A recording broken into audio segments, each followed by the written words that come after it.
Hi friends, welcome to Nimadhu's Kitchen friends. இன்னைக்கு வீடியோல ஒரு கப் பாசிப்பருப்பை வச்சு நல்ல ஹெல்த்தியான ஈஸியான ஸ்வீட் ரெசிபி எப்படி செய்யறதுன்னு தான் நாம இன்னைக்கு பார்க்க போறோங்க.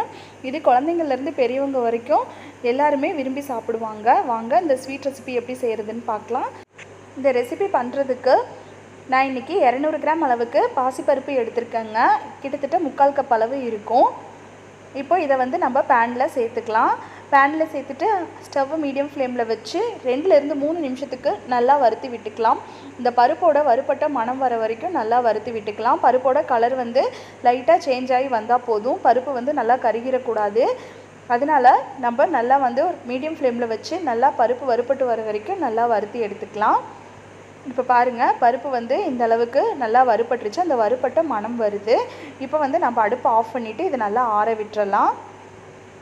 பாருங்க இப்போ நல்லா இது ஆறி வந்துருச்சு.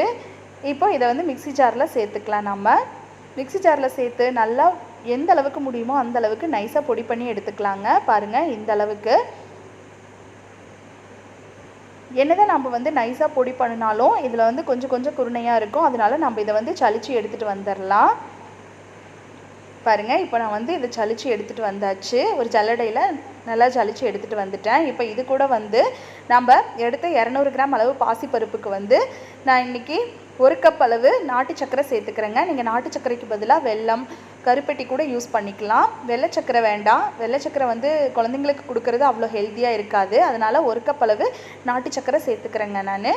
சேர்த்துட்டு இத மிக்ஸில வந்து நல்லா அடிச்சு எடுத்துட்டு வந்துறலாம். இந்த மாதிரி செய்யும்போது நமக்கு அந்த பாசிப்பருப்பு மாவும் வெல்லமும் வந்து ஈவனா மிக்ஸ் ஆகும். பாருங்க நல்லா வந்து மிக்ஸ் ஆயிடுச்சு.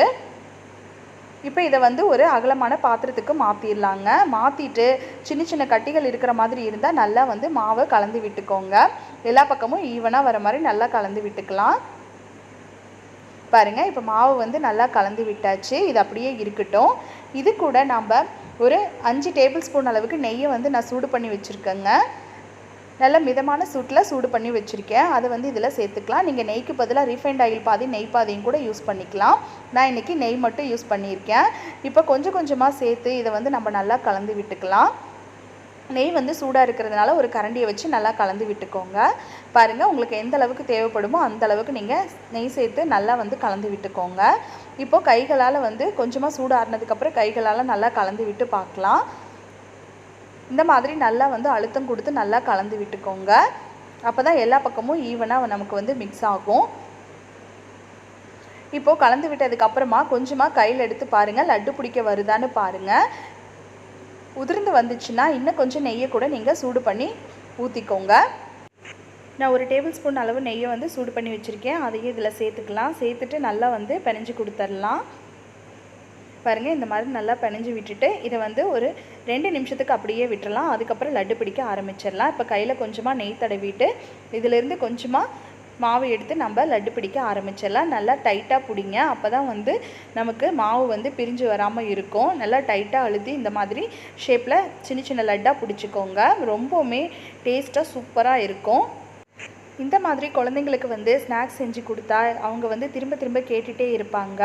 ரொம்ப ஹெல்த்தியான ஸ்நாக்ஸும் கூட. பாருங்கள் சூப்பராக நமக்கு லட்டு பிடிக்க வந்துருச்சு பாருங்கள். இதே மாதிரி நம்ம எல்லா லட்டையும் நம்ம பிடிச்சிக்கலாம். நல்லா அழுத்தி டைட்டாக பிடிச்சிங்கன்னா நல்லாவே வந்து லட்டு பிடிக்க வரும். ரொம்ப ஈஸியாக வந்து செஞ்சு முடிச்சிடலாம். எனக்கு இந்த அளவு மாவுக்கு வந்து கிட்டத்தட்ட 14 லட்டுக்கு பக்கமாக வந்துச்சு. இதை ஒரு ஏர்டைட்டான பாக்ஸில் போட்டு வச்சு நீங்கள் 1 வாரத்துக்கு மேலே கூட யூஸ் பண்ணிக்கலாம். கெட்டு போகாது. குழந்தைங்களுக்கு டெய்லியும் ஒன்று கொடுத்தீங்கன்னா ரொம்ப ஹெல்த்தியாகவும் இருக்கும். அவங்களும் வந்து திரும்ப வேணும்னு சொல்லி கேட்டு வாங்கி சாப்பிடுவாங்க. அவ்வளோதான் ஃப்ரெண்ட்ஸ். நீங்களும் இந்த பாசிப்பருப்பு லட்டு ரெசிபியை ட்ரை பண்ணி பார்த்துட்டு எப்படி வந்துச்சுன்னு கீழே கமெண்ட் பாக்ஸில் கமெண்ட் பண்ணுங்கள். என்னோட இந்த வீடியோ உங்களுக்கு பிடிச்சிருந்தா வீடியோக்கு ஒரு லைக் கொடுத்துட்டு மறக்காமல் நம்ம சேனலையும் சப்ஸ்கிரைப் பண்ணிக்கோங்க. தேங்க்யூ.